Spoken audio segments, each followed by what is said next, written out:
Hello दोस्तों, आप सभी का स्वागत है आपके अपने YouTube चैनल अकाउंट ट्यूटोरियल में। हम लोग देख रहे थे नंबर सिस्टम यानी कि संख्या पद्धति में रिमाइंडर थ्योरम पे आधारित प्रश्नों को।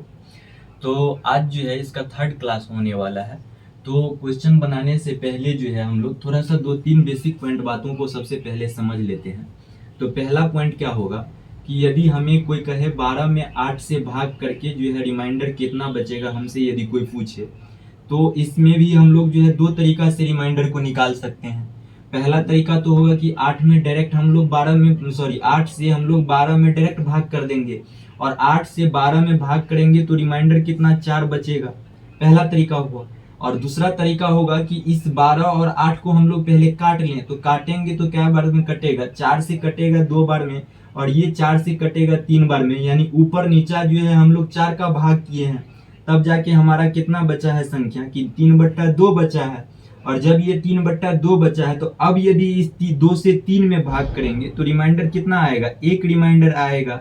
लेकिन ये रियल रिमाइंडर नहीं होगा। हमसे तो पूछ रहा है 12/8 में और हम लोग काट के 3/2 किए हैं। और ये रियल रिमाइंडर इसलिए नहीं होगा क्योंकि यहाँ जो रिमाइंडर था उसमें भी तो 4 से भाग लग गया था ना। तो यहाँ 4 से जब भाग लगा था तो रिमाइंडर में भी 4 से भाग लग गया था। इसलिए जो काटने के बाद रिमाइंडर बचेगा, भाग काटने के बाद जो संख्या बचेगा और उसमें जो रिमाइंडर निकलेगा, तो उसमें जिस संख्या से हम लोग भाग किए रहेंगे उस संख्या से गुना कर देंगे। और इसलिए गुना करेंगे क्योंकि यहाँ जो रिमाइंडर पहले था उस रिमाइंडर में भी 4 से भाग लग गया था, इसलिए यहाँ रिमाइंडर 4 आ रहा था और रिमाइंडर यहाँ 1 आ रहा था कटने के बाद। तो अब 4 से हम लोग गुना कर देंगे और 4 से गुना करेंगे तो 4 रिमाइंडर बचेगा, यानी कि रियल रिमाइंडर कितना 4 बचेगा। तो एक बात यहाँ से याद रखिएगा। अब दूसरा बात हम लोग क्या याद रखेंगे कि 4 से यदि हम लोग को कोई कहे 11 में भाग देने के लिए और हमसे रिमाइंडर यदि पूछे, तो इसमें भी हम लोग दो तरीका से भाग कर सकते हैं। एक तो पॉजिटिव रिमाइंडर निकाल सकते हैं और दूसरा निगेटिव रिमाइंडर निकाल सकते हैं। तो देखिए, निगेटिव रिमाइंडर तो कुछ होता नहीं है, लेकिन हम लोग सवाल के कैलकुलेशन को इजी करने के लिए जो है निगेटिव रिमाइंडर का भी यूज करेंगे। और क्या निगेटिव रिमाइंडर का फायदे होता है ये हम लोग को जो है सवाल बनाने से पता चलेगा, ठीक ना। तो देखिए, अब 4 से 11 में यदि भाग करेंगे तो 2 बार में लगेगा, यानी 8, और रिमाइंडर मेरा कितना बचेगा, 3 बचेगा। और यहाँ निगेटिव रिमाइंडर क्या होता है कि 11 में कौन ऐसी संख्या को जोड़े ताकि इसमें 4 से पूर्णतः भाग लग जाए। तो देखिए, 11 में 1 को यदि ऐड कर देते हैं तो 12 हो जाएगा और इस 12 में जो है 4 से पूर्णतः भाग लग जाएगा। लेकिन हम लोग 1 जोड़े हैं, यानी कि इस 11 के पास 1 नहीं था। तो जब इस 11 के पास 1 नहीं था तो ये तो 1 लिया है, और 1 लिया है इसका मतलब ये 1 जो है निगेटिव हो जाएगा, यानी कि यही 1 जो होगा वो निगेटिव रिमाइंडर होगा। लेकिन हम लोग फाइनली आंसर जो है निगेटिव रिमाइंडर नहीं देंगे। और जब फाइनली आंसर में निगेटिव आ जाएगा रिमाइंडर में, तो हम लोग क्या करेंगे, उसको पॉजिटिव बनाने के लिए जो है जिस संख्या से भाग किए रहेंगे उस संख्या को जो है इसमें ऐड कर देंगे। यानी कि 4 से भाग किए थे तो 4 को ऐड करेंगे, और जब 4 को ऐड करेंगे तो क्या हो जाएगा, यहाँ 3 बचेगा। तो आप देख सकते हैं कि यहाँ भी 3 बचा है और यहाँ भी 3 बचा है, और इसलिए हम लोग निगेटिव आया तो 4 को ऐड कर दिए। क्योंकि देखिए, यहाँ 2 बार में भाग लगा था और यहाँ 3 बार में भाग लगा था, यानी हम लोग जो किए थे वो 1 बार एक्स्ट्रा भाग कर दिए थे, इसलिए हम लोग को जो है 4 यानी 1 बार जोड़ना पड़ा फाइनली आंसर करने में, ठीक ना। अब इसका फायदा क्या होता है, तो चलिए हम लोग यदि सवाल को बनाएंगे तो उसमें जो है समझ जाएंगे कि फायदा इसका क्या होता है निगेटिव रिमाइंडर का, ठीक ना। अब देखिए, क्वेश्चन क्या है कि 77 की पावर 77 दिया गया है और प्लस जो है 77 है, और इसमें हमसे कह रहा है कि 78 से भाग करेंगे तो हमारा रिमाइंडर क्या बचेगा। तो देखिए, यहाँ तो 77 का पावर 77 है और प्लस 77 है, और इसमें 78 से कह रहा है भाग करने के लिए, तो हमारा जो है वो रिमाइंडर क्या बचेगा। तो सबसे पहले हम लोग जो है इस सवाल को निगेटिव रिमाइंडर से यूज करके बनाएंगे। तो अब निगेटिव रिमाइंडर कैसे लगाएंगे कि यहाँ 78 है और पहले हमें किसमें 77 में भाग करना है, और जब 77 में भाग करना है तो इसमें कौन ऐसी सबसे छोटी संख्या को जोड़ें ताकि जो है ये 77 पूर्णतः 78 से कट जाए। तो 77 में यदि हम लोग जो है 1 को ऐड कर देते हैं तो ये 78 हो जाएगा, और जब 78 हो जाएगा तो ये पूर्णतः कट जाएगा। यानी कि 1 को ऐड कर रहे हैं, 1 इसके पास नहीं था, यानी कि निगेटिव में 1 रिमाइंडर बचेगा। और निगेटिव में जब एक रिमाइंडर बचेगा तो उसका पावर क्या था, 77 था, और जब इसका पावर 77 था तो हम लोग भी 77 लिखेंगे और प्लस का प्लस, और फिर इस 77 में भाग देंगे 78 से तो एक निगेटिव रिमाइंडर बचेगा। अब किसी भी संख्या का पावर यदि विषम संख्या रहता है, निगेटिव संख्या का, तो वो निगेटिव ही रह जाता है। यदि यहाँ पावर इवन नंबर रहता, इवन नंबर यानी कि सम संख्या रहता, तो यही निगेटिव पॉजिटिव हो जाता, लेकिन यहाँ तो पावर विषम संख्या है तो ये -1 का -1 ही रहेगा और प्लस जो बचेगा वो -1 बचेगा, -1 सॉरी प्लस और माइनस माइनस हो जाएगा, यानी कि यहाँ माइनस, और तब माइनस और माइनस क्या हो जाएगा, माइनस और माइनस प्लस, यानी कि -2 हो जाएगा। और इस -2 तो ये -2 जो होता है वो निगेटिव में रिमाइंडर आता नहीं है, यानी कि निगेटिव में रिमाइंडर होता नहीं है। तो इस -2 में जो है हम लोग क्या करेंगे कि जिस संख्या से भाग कर रहे थे, यानी कि 78 से भाग कर रहे थे, तो इस 78 को ऐड कर देंगे, और जब इस 78 को ऐड करेंगे तो माइनस प्लस माइनस हो जाएगा, यानी 2 में से 78 को घटाएंगे तो -76, और माइनस से माइनस कट जाएगा, यानी कि हम लोग का जो रिमाइंडर बचेगा वो क्या बचेगा, 76 बचेगा। यदि यहाँ हम लोग निगेटिव रिमाइंडर का यूज ना करते तो ये सवाल बनाना कितना टफ हो जाता, समझ सकते हैं, ठीक ना। तो चलिए अब देखते हैं अगला क्वेश्चन।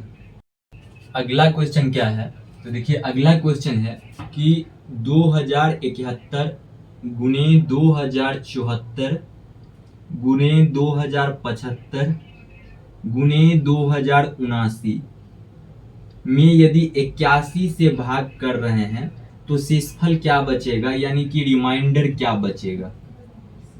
तो अब देखिए इस सवाल को सबसे पहले बनाने से पहले जो है आप लोग गुना मत करने लग जाइएगा। इसमें जो है निगेटिव रिमाइंडर का यूज करके जो है कैलकुलेशन को इजी किया जा सकता है। तो सबसे पहले क्या करेंगे कि 9 से यदि ये कट रहा है तो काटेंगे, 9 बार में जाएगा, 9 9 81। अब यदि ऊपर में कोई संख्या देख लीजिए कि 9 से कट रहा है या नहीं, तो 7 2 9 और 9 18, यानी कि जिस संख्या के अंकों का योग यदि 9 से कटने लग जाता है तो वो संख्या भी 9 से कट जाता है, यानी कि इस संख्या के अंकों का योग 9 से कट रहा है, यानी कि 2079 9 से कटेगा। तो 9 से कटेगा यदि, तो 9 से 9 दूनी 18 और 9 दूनी 18, और उसके बाद यहाँ 9 तिया 27, 9 दूनी 18, 9 तिया 27 और 9 1 का 9, 231 बचेगा। अब 3 2 5 1 6, यानी कि 6, ये 6 जो है 3 से कटेगा, यानी कि तो ये 9 भी 3 से कटेगा, 3 तिया 9, और यहाँ कटेगा क्या बार में, 3 सत्ते 21, और फिर 2 बचेगा, 3 सत्ते 21। अब तो कोई कटने वाला नहीं है, यानी एक बार हम लोग 9 से काटे हैं और एक बार 3 से काटे हैं, कहने का मतलब 9 तिया 27, यानी कि ऊपर नीचा जो है हम लोग 27 का भाग किए हैं। अब याद रखिएगा कि कितने का भाग किए हैं, 27 का, यानी कि भाग किए हैं, पहली बात। अब यदि इस 3 से जो है इसमें यदि भाग करें तो शेष कितना बचेगा, तो देखिए 3 से इसमें 7 2 9 और 1 10 10, ये तो कट नहीं रहा है, यानी 3 से, तो 3 से जब भाग करेंगे तो 3 6 18 और 3 9 27, यानी कि शेष जो बचेगा वो 1 बचेगा। उसके बाद देख लीजिए 7 2 9 और 9 4 कितना हो जाता है, 13, यानी कि ये भी नहीं कटेगा 3 से, तो 3 6 18, 3 9 27 और 3 1 3, यानी कि 1 शेष बचेगा, इसमें भी यदि 3 से भाग करते हैं तो। उसके बाद 2075 में जो है यहाँ क्या करें, 7 2 9 और 9 5 14, 14 भी 3 से नहीं कटेगा, यानी कि 2075 3 से नहीं कटेगा, और जब 14 3 से नहीं कटेगा, 14 में 1 ऐड कर देंगे तो 15 हो जाएगा, यानी कि 15 3 से कट जाएगा। तो कहने का मतलब इसमें यदि 1 ऐड करते हैं तो वो 3 से पूर्णतः कट जाएगा, यानी कि 1 यहाँ निगेटिव रिमाइंडर हो जाएगा, क्योंकि 1 हमें ऐड करना पड़ रहा है, 3 6 18, 3 दूनी 6 और 1 यानी कि ऐड करेंगे तो ये पूर्णतः कट जाएगा, यानी 1 निगेटिव रिमाइंडर बचेगा।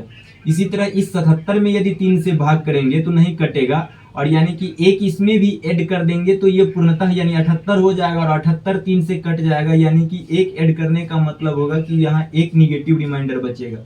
अब ये 1 पॉजिटिव रिमाइंडर और ये 1 पॉजिटिव, यानी कि 1 गुने 1 करेंगे और यहाँ माइनस गुने माइनस प्लस हो जाएगा, हाँ माइनस गुने माइनस यहाँ प्लस हो जाएगा, और जब माइनस गुने माइनस यहाँ प्लस हो जाएगा यानी मेरा रिमाइंडर 1 बचेगा। लेकिन ये रियली रिमाइंडर नहीं होगा, ये रियल रिमाइंडर इसलिए नहीं होगा क्योंकि हम जो किए थे ऊपर नीचा 27 से भाग किए थे, यहाँ 9 तिया 27, यानी ऊपर नीचा 27 से भाग किए थे, तो हमारा रिमाइंडर में भी 27 से भाग लग गया होगा, तो तो अब जो रिमाइंडर आएगा उसमें भी 27 से यदि गुना कर देते हैं तो ये रियल रिमाइंडर हो जाएगा, यानी कि 1 गुना 27 करने पे 27 जो हमारा हो जाएगा ये रियल रिमाइंडर हो जाएगा। तो याद रखिएगा कि जिस संख्या से ऊपर नीचा भाग कीजिएगा उसी संख्या से बाद में फिर जो रिमाइंडर आएगा उसमें गुना भी कर दीजिएगा, क्योंकि रिमाइंडर में भी यहाँ भाग लग जाता है जब हम जिस संख्या से भाग करते हैं उस संख्या से, ठीक ना। इसलिए यहाँ 1 आया था तो 1 हमारा रियल रिमाइंडर नहीं होता, क्योंकि हम लोग तो ऊपर नीचा 27 से पहले भाग कर लिए थे, ठीक ना। और निगेटिव रिमाइंडर का यूज इसलिए किए थे क्योंकि हम लोग का सवाल जो है वो आसानी से बने, ठीक ना। तो चलिए देखते हैं अगला क्वेश्चन। अगला क्वेश्चन क्या है कि 17 की पावर 200 है और इसमें हमसे कहा जा रहा है 17 की पावर 200 है और इसमें कहा जा रहा है 18 से भाग करेंगे तो शेषफल क्या बचेगा।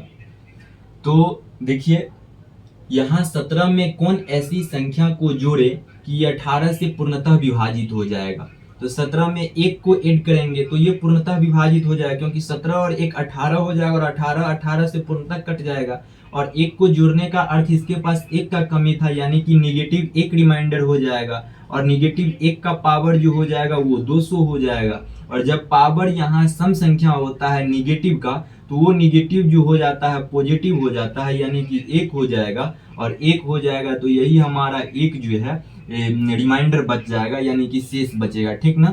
यदि यहाँ निगेटिव में रिमाइंडर आता तब हम जिस संख्या से भाग किए थे उस संख्या को जोड़ देते, लेकिन यहाँ तो निगेटिव में आ नहीं रहा है, इस पावर से जो है रिमाइंडर पॉजिटिव हो जा रहा है, इसलिए यहाँ जो रिमाइंडर बचेगा वो 1 ही बचेगा, ठीक ना। तो चलिए देखते हैं अगला क्वेश्चन। अगला क्वेश्चन क्या है कि 5 का पावर 20 है और इसमें कह रहा है हमें कि 7 से भाग करेंगे तो शेषफल क्या बचेगा। तो देखिए इसमें 5 में सबसे पहले यदि हम भाग करते हैं तो 7 से तो लगेगा नहीं। अब इसमें कौन ऐसी संख्या जोड़े कि ये 5 7 से पूर्णतः कट जाए, सबसे छोटी संख्या जोड़ना है तो 2 को सबसे छोटी संख्या 2 यदि जोड़ते हैं तो 7 से कटेगा, तो 5 और 2 7 ये हो जाएगा, यानी कि निगेटिव का 2 रिमाइंडर बचेगा और उसका पावर जो हो जाएगा वो 20 होगा और बट्टे में कितना 7 होगा, यानी कि 7 से भाग कर रहे हैं। अभी भी ये हमारा सवाल सॉल्व नहीं होगा, क्योंकि 2 का पावर 20 बचा है और 2 का पावर 20 का अर्थ होता है कि 2 को 20 बार गुना करेंगे, उसके बाद जो होगा उसमें 7 से भाग करेंगे। तो ऐसे करने में जो है काफी टाइम लगेगा। तो अब फिर क्या कर सकते हैं इस सवाल को आसान बनाने के लिए कि हम लोग लिख सकते हैं -2 का पावर 2 और गुने लिख सकते हैं -2 का पावर 3 के ब्रैकेट लगा दें ऊपर में 6 और ये जो हो जाएगा 6 18 यहाँ हो जाएगा और ये 2 होगा और यानी कि 18 और 2 20 हो जाएगा, क्योंकि a के पावर m गुने a का पावर n रहता है तो a का पावर m प्लस n हो जाता है, यानी कि यदि किसी भी संख्या का बेस सेम रहता है तो गुना में पावर जुट जाता है। तो यहाँ भी -2 यहाँ भी -2, यानी कि यहाँ तो बेस सेम है और जब बेस सेम होगा तो गुना में पावर जुट जाता है, यानी 18 2 20 का 20 ही रहेगा पावर। और जब 20 का 20 ही रहेगा तो इसमें हम क्या कर रहे हैं कि 7 से भाग कर रहे हैं। अब जब 7 से भाग कर रहे हैं तो यहाँ तो निगेटिव -2 का पावर 2 है, यानी कि यहाँ 4 हो जाएगा और 2 माइनस और गुना माइनस क्या होगा कट जाएगा, यानी प्लस का 4 होगा। अब यहाँ जो है माइनस का 8 होगा और जब माइनस का 8 होगा यहाँ और यहाँ क्या होगा माइनस का 8 होगा, क्योंकि यहाँ का पावर जो है वो विषम है। और जब माइनस का 8 होगा तो इस 8 में यदि अब हम 7 से भाग करते हैं इस 7 से तो हमारा क्या बचेगा, यहाँ माइनस का 1 बचेगा शेषफल। और जब माइनस का 1 शेष बचता है तो पावर इसका क्या था 6 था, यानी कि सम पावर था। और जब सम पावर होगा तो निगेटिव भी पॉजिटिव हो जाएगा, यानी कि ये 1 हो जाएगा शेषफल। और यहाँ क्या हुआ था 4 हुआ था, यानी 4 गुने 1 हो जाएगा। कहने का मतलब 4 गुने 1, यानी कि रिमाइंडर जो हमारा बचेगा वो 4 बचेगा इस सवाल का, ठीक ना। तो चलिए देखते हैं अगला क्वेश्चन। अगला क्वेश्चन है कि 2 के पावर 192 में जो है 2 का पावर 192 में यदि 6 से भाग कर रहे हैं तो शेषफल क्या बचेगा। तो देखिए 2 के पावर 192 में 6 से भाग करने पे हमसे शेषफल पूछा जा रहा है। तो इस 2 को जो है हम लोग इस तरह लिख सकते हैं कि 2 का पावर 2 और गुने 2 का पावर 190, क्योंकि गुना में यदि बेस सेम रहता है तो पावर जुट जाता है और जब गुना में बेस सेम रहता है तो पावर जब जुट जाता है। अब इसमें 6 से यदि भाग करें और इसको भी थोड़ा जो है दो का पावर 190 को हम लोग इस तरह लिख सकते हैं, 2 का पावर 2 गुने 190 का आधा कितना हो जाएगा, 95 हो जाएगा, यानी 95, और 95 गुना 2 करेंगे तो कितना 190 हो जाएगा। यानी कि 2 के पावर 190 को जो है हम लोग इस तरह लिख सकते हैं। तो इसे मिटा के थोड़ा सा लिख ही दें। देखिए 2 का पावर कितना हो जाएगा 2, और उसके पावर 95 हो जाएगा, यानी कि 95 गुना 2 190, और जब गुना में रहता है तो पावर जुट जाता है, यानी 190 गुना 2 कितना हो जाएगा 192 हो जाएगा। यानी कि इसे जो है हम लोग इस तरह लिख सकते हैं। और जब इस तरह लिख सकते हैं तो अब देखिए यहाँ क्या करेंगे कि 2 का पावर 2 यानी क्या हो जाएगा 4 होगा, और 4 गुने 4 का पावर क्या हो जाएगा, यहाँ 4 का पावर 95 हो जाएगा, और 4 के पावर 95 और बट्टा 6 हो जाएगा। और एक बात याद रखिएगा कि 4 का पावर कुछ भी हो, 4 का पावर कुछ भी हो, लेकिन 4 का पावर कुछ भी हो और 6 से यदि भाग कर रहे हैं ना, तो इसका जो रिमाइंडर आएगा वो 4 ही आएगा, ठीक ना। तो यहाँ 4 का पावर क्या है 95 है, लेकिन 4 का पावर तो कुछ भी हो और 6 से हम भाग करेंगे तो हमारा रिमाइंडर क्या आएगा 4 ही आएगा। तो यहाँ भी रिमाइंडर 4, और यहाँ तो 4 है ही, यानी कि 4 गुने 4 करेंगे तो कितना 16 हो जाएगा। और इस 16 में जो है अब हम लोग 6 से भाग करेंगे, तो 6 से यदि भाग करेंगे तो 6 दूनी 12, और हमारा अब रिमाइंडर कितना बचेगा 6 दूनी 12, और यानी कि 4 जो है बचेगा रिमाइंडर। तो कहने का मतलब 2 के पावर 192 में यदि 6 से हम लोग भाग करें तो हमारा रिमाइंडर जो है वो 4 बचेगा, ठीक ना। तो अब देखिए 4 का पावर कुछ भी हो और 6 से भाग कर रहे हैं तो 4 क्यों आ रहा है, क्योंकि देखिए 4 का पावर 1 यदि रहेगा तो 4 के पावर 1 को हम लोग 4 लिख सकते हैं, और 4 में 6 से भाग करेंगे तो क्या आएगा 4 ही आएगा।